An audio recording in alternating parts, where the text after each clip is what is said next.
রাইনার মারিয়া রিলকের রুইনো এলিজিগুলির দ্বিতীয় এলিজিটা আমি পড়ছি। এটা মূল জার্মান থেকে অনুবাদ করা। দেবদূত প্রত্যেকেই ভয়ঙ্কর, তবুও তো হায় প্রায় মৃত্যুশীল পাখিরা আত্মার তোমাদের আগমনী গাই, বস্তুত জেনেই তোমাদের। টোবিয়াসদের সেই দিনগুলি গিয়েছে কোথায়? সবচেয়ে দ্যুতিময় যে জন দাঁড়িয়েছিল সাধারণ গৃহদ্বারে, যাত্রায় বেরোবে তাই ছদ্মবেশ নিয়েছিল কিছু, এবং তখন আর ভয়ানক নয় কিছুতেই। যুবকের মুখোমুখি যুবককে দেখাচ্ছিল কৌতূহলী যেন। এবার সে মহাতেজা দেবদূত এসে পড়ে যদি, সেই হলো বিপজ্জনক। এক পা এগিয়ে যদি নক্ষত্রের পৃষ্ঠ থেকে এইখানে নিচে আসে নেমে, আঘাতে আঘাত পেয়ে ভেঙে যায় আমাদের আপন হৃদয়। তোমরা সব কারা? তোমরা তো রচনার প্রথম আহ্লাদ, সৃষ্টির দুলাল, সুউচ্চ শৈলশ্রেণী।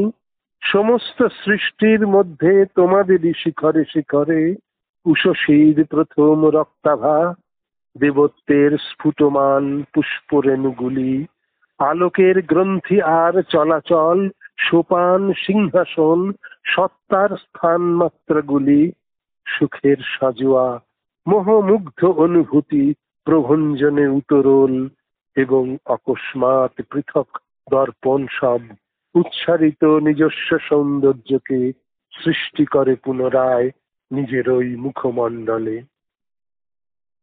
আসলে আমরা ঠিক যেইখানে অনুভব করি হাওয়ার মতন উড়ে যাই।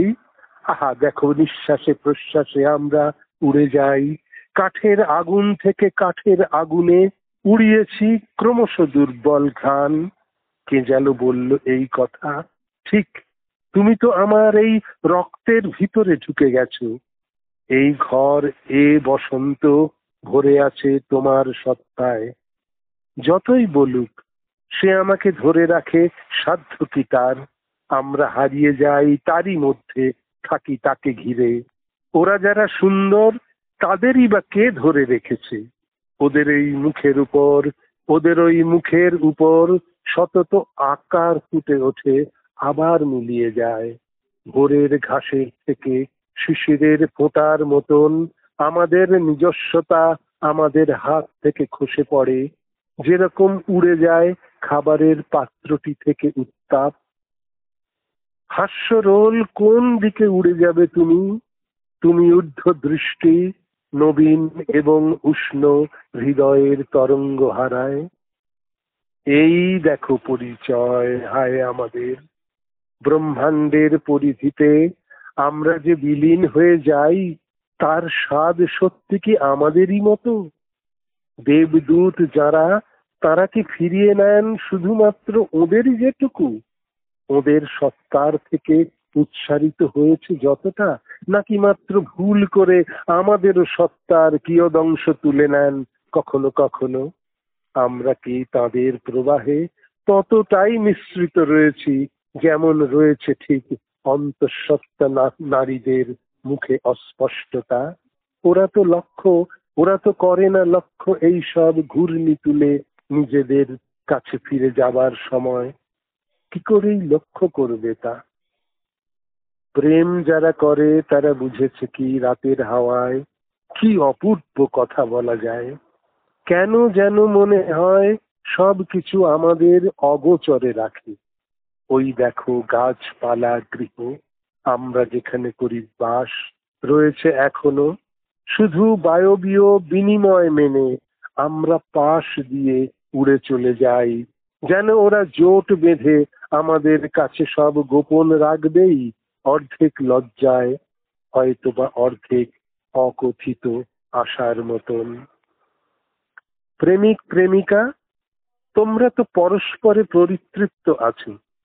আমাদের মনে একটা নিরুত্তর প্রশ্ন আছে, শোনো। তোমরা যে একজনে অন্যকে জড়িয়ে রয়েছো, তার কি প্রমাণ দিতে পারো? দেখো, এ আমারও হয়। আমারও এ হাত দুটি পরস্পর অন্তরঙ্গ ঘন হয়ে ওঠে, অথবা আমার এই ব্যবহারে দীর্ণ মুখ ওদের কাছেই বাসা খোঁজে। এর ফলে আমি পাই কিছু বা কথঞ্চিত সংবেদন। তবু কার সাধ্য বোঝে এর এটি কারণ? তোমরাও তো বেড়ে ওঠো অপরের মুগ্ধ বোধে, যতক্ষণ না সেই মাত্র পরাভূত হয়ে মিনতি করেছে আর নয়। তোমরা যারা পরস্পর হাতে হাত রেখে ঐশ্বর্য মণ্ডিত করো নিজেদের মরশুমি আঙুরের রসে, তোমরা যারা মাঝে মাঝে চলে যাও অন্যদের পরিপূর্ণ বিকাশের কাজে, আমাদেরই একটা কথা জিজ্ঞাসা করি তোমাদের।